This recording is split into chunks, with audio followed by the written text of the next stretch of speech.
শেখ সোহরাওয়ার্দী রহমতুল্লাহ আলাইহি বলছেন, এক গ্রামের মধ্যে আবাদ গ্রাম, বহু মানুষ, সেখানে এক মুরব্বী খেদমত করিয়া আসতেছে, 70 বছর পর্যন্ত খেদমত করিয়া আসতেছে। পুরা গ্রামের মধ্যে উনি একক, সবাই ওই মুরব্বীকে মানে, এক কথায় মানে, এক কথায় জানে, এক কথায় ওনার অনুসরণ করে।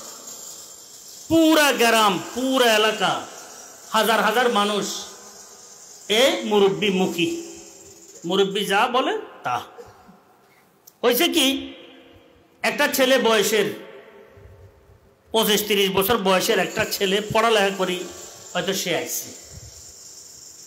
এখন আসার পর সে পাশের গ্রামে বা পাশে বসছে, বসার পর দেখা যাচ্ছে মানুষ ওনার মুখী হয়ে যেতেছে, ওই শিশু ছেলের মুখী। এই ছেলে কিন্তু ওই মুরব্বী হিসাবে নাতি, আওলাদের অন্তর্ভুক্ত নাতি। তো এখন দেখা যায় ওই জোয়ানটা খেদমত শুরু করছে। জোয়ানটা খেদমত শুরু করার পর সব মানুষ ওইদিকে দাবিত হইতেছে। দাবিত হইতে হইতে এই মুরব্বী এখন একা রয়ে গেছে, আর সব ওইদিকে হয়ে গেছে।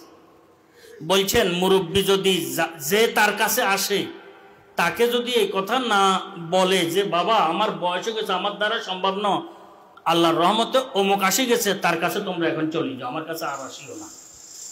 এবং এটা তো মানুষকে বলতে থাকে, ওর আলহামদুলিল্লাহ ওর খেদমত বড় খেদমত, তোমরা ওর কাছে যাও। ওই আসে নাই, এই কারণে আমি খেদমত করছি, এই ধরনের লোক ছিল না। এখন উনি আসি গেছেন, এখন উনি খেদমত করতেছেন, তোমরা ওইদিকে চলে যাও। মুরব্বী তার মুতাআল্লিকিন বক্তবৃন্দ যারা আছে এদেরকে ওইদিকে ধাবিত করতেছে, এবং মনে মনে বড় খুশিকে দিনের বড় দায়িত্ব আমার মাথার উপরে ছিল। ওই ছেলেটা আসার কারণে, আমার খেদমত শুরু করার কারণে আমার মাথার বোঝা শেষ হইয়া গেছে। যাই ছেলেটাকে দোয়া দে, মনে মনে খুশি আনন্দিত। বলছেন হাজা আলামাতুল ইখলাস, এটা হচ্ছে ইখলাসের কি আলামত, এর মধ্যে ইখলাস আছে।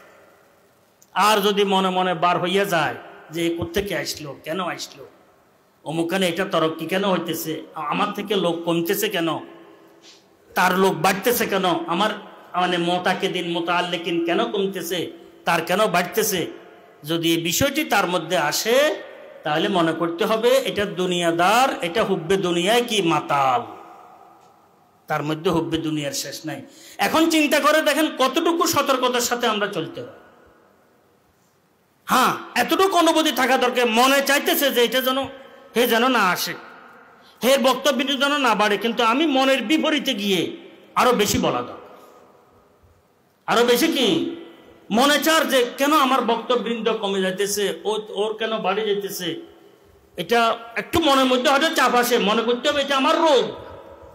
এই রোগের চিকিৎসা হচ্ছে আরো জোরালো ভাবে তার কাছে পাঠানো, তার জন্য দোয়া করা, তার পিছনে প্রশংসা করা, মানুষের সামনে তার পিছনে কি করা, প্রশংসা করা, এবং নিজে নিজে মানুষের সামনে এই মনোভাব ব্যক্ত করা, প্রকাশ করা যে আমার উপরে বড় বোঝা ছিল, আল্লাহ আল্লাহ এই নাতি যে আসছে অমুক, এর উসিলায় আল্লাহর রহমতে বোঝা আমার কমে গেছে, তোমরা ওইদিকে যাও, হে খেদমত করতেছে, খুব ভালো খেদমত করতেছে, নিজে গিয়ে তারে দোয়া দিতেছে, সে আসলে মেহমানদারি করতেছে, খাতিরদারি করতেছে, কমাস কম এটা তো ওষুধ হিসাবেও ব্যবহার করা দরকার। যে আমার কোনো সাথী প্রতিষ্ঠানের হোক, সমাজের হোক, দিনী লাইনের হোক, দুনিয়াবি লাইনের হোক, প্রত্যেক লাইনের কোনো সাথীর ব্যাপার আমার হিংসা হইতেছে, কি হইতেছে, হিংসা লাগে, যে হ্যাঁ লাগে যে উঠি যাইতেছে, হে যাতে আগা যাইতেছে, আমার মনের বড় পেরেশানি, কি করতে হয় আমাকে, ও হুদাহুদি যাই তার সাথে মোলাকাত করবে, তার থেকে দোয়া নিবা, তারে চা খাওয়াইবা, নাস্তা পানি শরীক করবা, বলে ভাইয়া আমার দোয়া করি আল্লাহ আপনারা বড় বানাক, আমি খুশি, এটা প্রকাশ করবা, আল্লাহর কাছে দোয়া করবা, আল্লাহ তারে আরো বাড়াই দিও, তারে আরো বাড়াই দিও। বলছে এই দোয়া যদি তোমার থেকে আসতে কষ্ট হয় তো কমাস কম এটা করিও, এ আল্লাহ আমারও বাড়াই দিও, তারও বাড়াই দিও, আমারও কি বাড়াই দিও, তারও বাড়াই দিও, তাহলে কমাস কম দোয়া করতে কষ্ট কম লাগবে। হওয়া তো দরকার, কষ্ট হলেও চাপ হলেও দোয়া করা।